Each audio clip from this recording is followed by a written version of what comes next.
Assalamualaikum warahmatullahi wabarakatuh.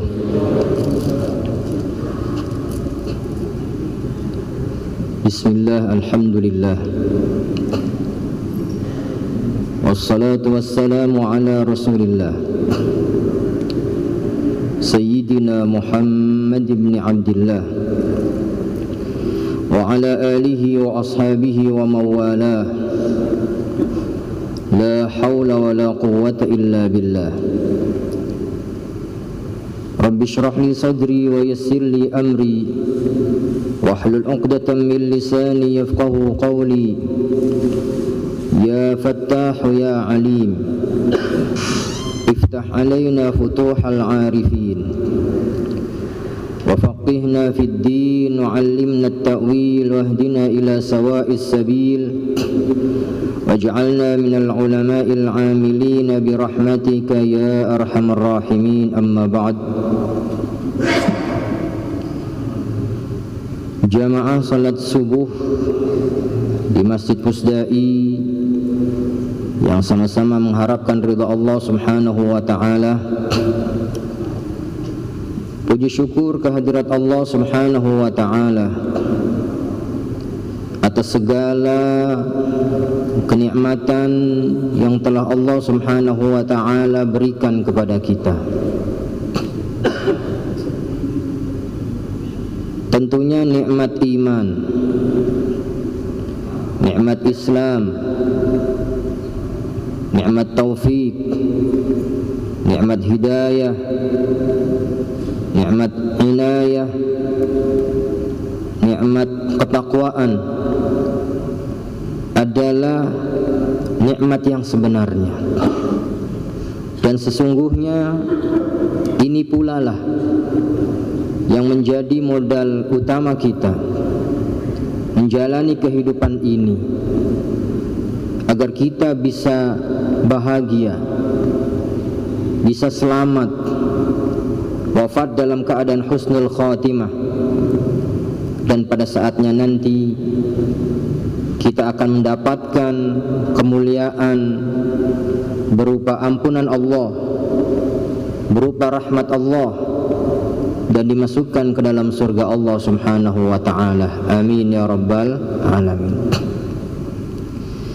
Dan berlandaskan nikmat itu pula lah di pagi yang sebagian orang mungkin masih ternina bobokkan, terbuai dengan mimpinya, masih berselimutkan selimut tebal, dan rasa kantuk masih menggelayuti matanya.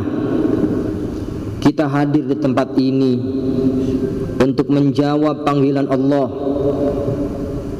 Hayya 'alas salah, hayya 'alal falah, as-salatu khairum minan naum.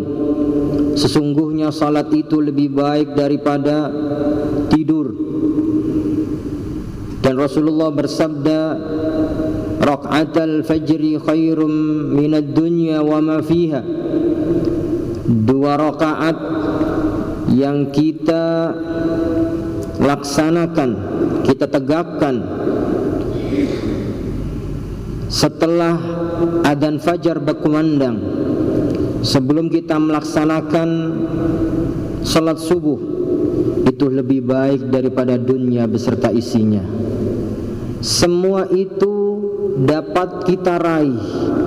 Kemuliaan tersebut bisa kita dapatkan tidak lain adalah karena modal utama kita, yaitu iman kepada Allah Subhanahu wa taala. Kalau bukan karena iman kepada Allah Subhanahu wa taala, mungkin sebagian besar di antara kita lebih memilih untuk melanjutkan tidurnya, terbuai dengan mimpi-mimpinya. Tapi ketika iman tumbuh kembang serta terpancar begitu kuat dalam hati ini, maka langkah ini menjadi ringan. Rasa kantuk tersebut dapat kita hilangkan, dan tiba-tiba muncul kekuatan yang menghantarkan kita untuk hadir di tempat seperti ini. Dan ini sebuah indikasi pada saatnya nanti kita insya Allah termasuk di antara hamba-hamba Allah yang akan mendapatkan rahmat-Nya, yang akan mendapatkan ampunan Allah Subhanahu wa ta'ala, dan pada saatnya nanti dimasukkan ke dalam surga Allah Subhanahu wa ta'ala. Lebih daripada itu,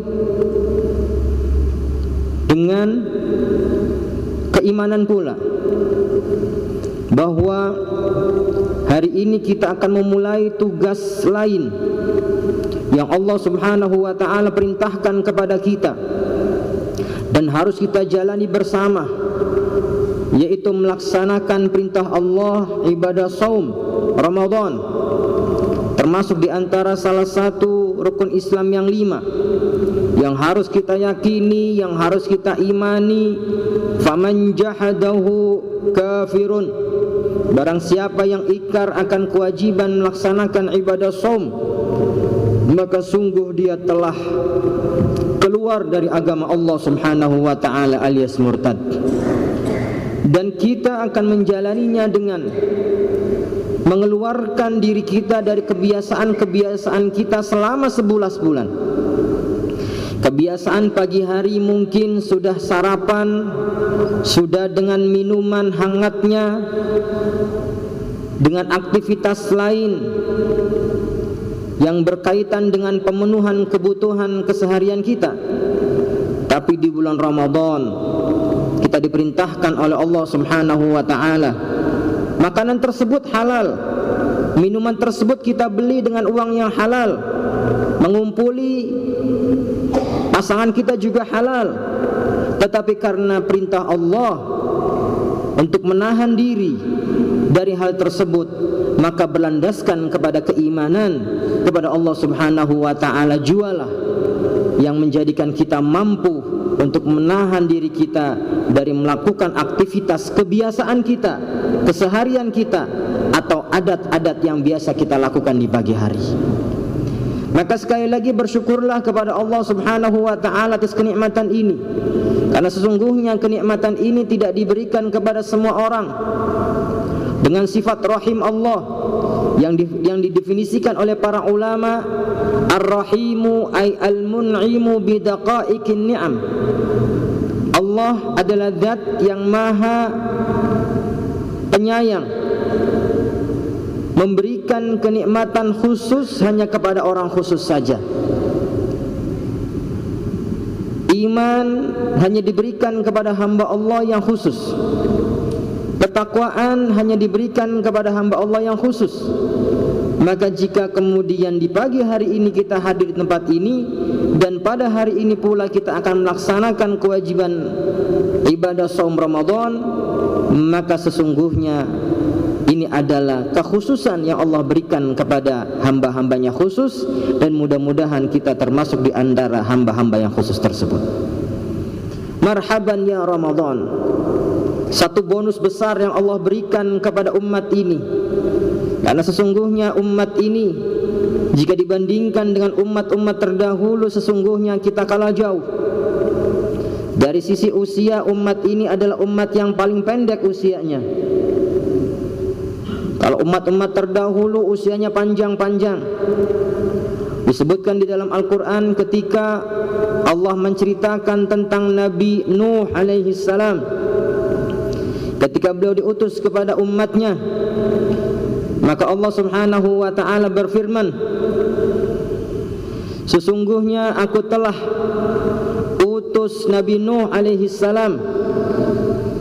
Kemudian Nabi Nuh berada di tengah-tengah umatnya selama 950 tahun. Satu masa yang sangat panjang. Umat terdahulu jika ada di antara mereka yang meninggal pada usia 200 tahun, maka mereka mengatakan, aduh kasihan, meninggal muda. Ada di antara yang hadir ini usianya 200 tahun? Kalau zaman dahulu Pak dibilang mati muda, meninggal muda, 200 tahun. Sedangkan umat ini disebutkan dalam hadis hasadatu ummati baina sittin wa sab'in. Usia umat Nabi Muhammad sallallahu alaihi wasallam hanya 60-70 tahun saja. Kalau Kalau sudah lebih dari 70 tahun sampai pada usia 80 tahun, Masya Allah, sepuh, lansia, ya, lanjut usia, lansia. Kemudian kalau lebih dari 80 tahun sampai 90 tahun, Masya Allah, usianya panjang banget. Padahal 100 belum. Sekali lagi, umat terdahulu kalau ada yang wafat usianya 200 tahun dibilang apa? Mati muda.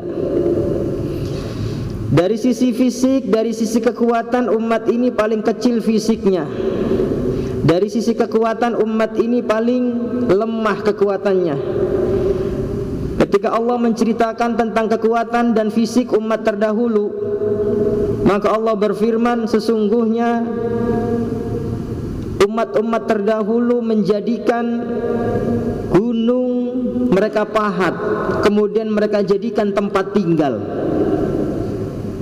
Kita tahu gunung besar, nggak mungkin bisa memahat gunung kalau kemudian jasmaninya kecil atau kekuatannya lemah. Dengan realitas seperti ini, jika dibuat kompetisi antara umat ini dengan umat terdahulu,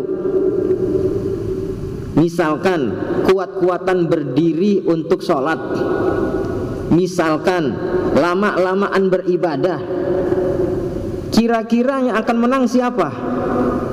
Tentu yang kuatnya lebih besar, dia akan menang. Tentu yang usianya lebih panjang, dia akan menang. Maka pastinya umat ini akan kalah. Atas dasar itu, maka sebagai tanda cinta dan kasih sayang Allah kepada Nabi Muhammad, dan begitu sayangnya Rasulullah Nabi Muhammad kepada umatnya, maka Allah Subhanahu wa ta'ala memberikan satu bonus khusus, yang mana bonus ini sengaja diberikan kepada umat ini. Tujuannya adalah agar umat ini dapat bersaing dengan umat-umat terdahulu. Maka kemudian Rasulullah menceritakan tentang bagaimana keutamaan bulan Ramadan. Di antaranya bahwa Ramadan ini adalah bulan yang penuh berkah, bulan yang sangat agung. Di antara nama bulan Ramadan adalah Syahrul Maghfirah. Kenapa disebut dengan bulan ampunan? Sayyidina Imam Al-Habib Abdullah bin Alwi Al-Haddad, beliau menyebutkan dalam kitabnya Nasaihid Diniyah wal Wasai Al-Imaniyah, kenapa Ramadan disebut dengan bulan ampunan? Litaisiri asbabil maghfirati fihi, karena begitu mudahnya sebab diampuninya dosa seorang hamba Allah Subhanahu wa ta'ala di bulan Ramadan. Diobral, Pak. Jadi kalau di mal-mal, di pasar-pasar tertulis obral besar menjelang Idul Fitri, hakikat obral itu sebutnya di masjid, karena pada saat itu Allah Subhanahu wa ta'ala sedang mengobral ampunannya. Maka kemudian Ramadan disebut dengan Syahrul Maghfirah. Salah satu di antara contoh bahwa Allah begitu memudahkan untuk mengampuni dosa hambanya di bulan Ramadan, Rasulullah bersabda dalam satu hadis yang diriwayatkan oleh Al-Imam Ibnu Huzaimah, Al-Imam Ibnu Hibban, Al-Imam Al-Baihaqi, yang datangnya dari sahabat Salman Al-Farisi.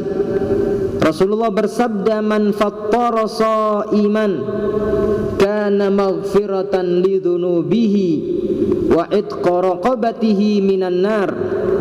Barang siapa yang menyisihkan sebagian harta bendanya untuk kemudian diberikan kepada mereka yang berbuka puasa, maka Allah rela menggantinya dengan ampunannya, dan Allah siap memerdekakan hambanya tersebut dari panasnya api neraka. Ketika Rasulullah menyampaikan hadis ini, tiba-tiba ada salah satu sahabat yang mengangkat tangannya, yang kebetulan sahabat ini secara ekonomi agak di bawah. Maka kemudian sang sahabat tadi mengangkat tangan seraya mengatakan, ya Rasulullah, laisa kulluna yajidu ma yufattiru bihi shaim. Tidak semua kami ini ya Allah, ya Rasulullah, adalah umatmu yang berkecukupan sehingga kami bisa menyisihkan sebagian harta benda kami untuk kemudian kami berikan kepada mereka yang berbuka puasa. Wong kami saja ketika berbuka puasa kami bertanya ini mau bukanya pakai apa, karena mereka tidak punya persiapan untuk takjil. Apa jawaban Rasulullah? Rasulullah bersabda, yu'tillahu hadha thawaba man fattara sa'iman ala tamratin aw syarbati ma'in aw madaqqati labanin. Kata Rasulullah, kamu punya apa? Allah rela kok mengganti ampunannya tersebut jika yang kamu miliki hanya sebiji kurma. Allah juga rela jika yang kamu miliki segelas air. Allah juga rela mengganti ampunannya jika engkau punya seteguk atau engkau berikan seteguk air susu kepada mereka yang berbuka puasa. Artinya sekali lagi Allah begitu memudahkan untuk mengampuni dosa hambanya di bulan yang penuh ampunan ini. Maka ayo, kapan lagi waktunya? Mumpung Allah berikan kita kesempatan untuk bisa bertemu dengan bulan Ramadan, tamu yang sangat agung, maka manfaatkan setiap saatnya, setiap waktunya. Jangan sampai ada waktu yang kosong yang tidak bernilai ibadah di hadapan Allah Subhanahu wa ta'ala. Bahkan jika kita akan tidur pun, maka niatkan untuk beribadah kepada Allah Subhanahu wa ta'ala. Dan disebutkan dalam keterangan naumus shaimi ibadah, sesungguhnya tidurnya orang yang puasa itu bernilai ibadah. Caranya bagaimana? Ketika kita akan tidur, maka niatkan dengan tidur tersebut kita menjauhkan diri kita dari kemaksiatan. Karena bisa jadi kalau kita terjaga, tidak tidur, kemudian ketemu dengan temannya, ketemu dengan tetangganya, kemudian ngobrol, ternyata yang diobrolkan aib orang lain, ngegunjing, ghibah, maka di situ akan bisa membatalkan pahala puasa. Maka strategi agar tidur kita saat kita berpuasa adalah bernilai ibadah, maka niatkan, ya Allah, saya tidur tujuannya adalah untuk menjauhkan diri dari kemaksiatan. Maka tidurnya seorang yang sedang berpuasa, bahkan tidurnya akan bernilai ibadah di hadapan Allah Subhanahu wa ta'ala. Mudah-mudahan semua amal ibadah kita di bulan Ramadan menjadi amal soleh yang akan diterima oleh Allah Subhanahu wa ta'ala. Mudah-mudahan puasa kita masuk dalam kategori puasa dalam hadis Rasulullah yang berbunyi, man shoma ramadhana imanan wa ihtisaban ghufira lahu ma taqaddama min dzambih. Dalam periwayatan lain, wa ma ta'akhkhar. Barang siapa yang berpuasa karena penuh rasa iman kepada Allah dan tidak berharap balasan kecuali hanya dari Allah Subhanahu wa ta'ala semata, maka niscaya Allah akan mengampuni dosanya yang telah berlalu maupun yang akan datang. Wa man qama ramadhana imanan wa ihtisaban ghufira lahu ma taqaddama min dzambih. Barang siapa yang qiyamul lail di malam hari karena keimanan kepada Allah dan hanya berharap balasan dari Allah, maka Allah akan ampuni dosanya. Tetapi hati-hati, jaga lidah kita, karena sesungguhnya bisa jadi lidah inilah yang akan menjadikan puasa kita hanya casing saja, sedangkan statusnya di hadapan Allah kosong. Karena Rasulullah bersabda, man lam yada' qawla zur wal amala bihi falaysa lillahi hajatun fi ayyada'a ta'amahu wa syarabah. Barang siapa yang ngaku berpuasa betul karena dia tidak makan, dia tidak minum, dia tidak mengumpuli pasangannya, tetapi lidahnya tidak dijaga untuk tidak bohong, untuk tidak ghibah, untuk tidak sumpah palsu. Ngakunya puasa tapi tetap masih bohong, ngakunya puasa tapi masih ghibah, ngakunya puasa tapi namimah, adu domba, ngakunya puasa kan tapi bersumpah palsu. Rasulullah bersabda, sesungguhnya Allah tidak butuh kepada puasa yang seperti ini, Pak. Oleh karena itu puasa kita hendaknya satu, menjaga status puasa kita dengan tidak makan, minum dan tidak mengumpuli pasangan kita, dan yang kedua jaga nilai pahala puasa kita. Jangan sampai kemudian kita ngakunya puasa tetapi kata Rasulullah, kam min shaimin laisa lahu min siyamihi illa al-ju' wal 'atash. Banyak orang ngaku puasa tetapi puasanya hanya lapar dan dahaga saja. Selanjutnya yang terakhir, kita bersimpu kepada Allah Subhanahu wa taala.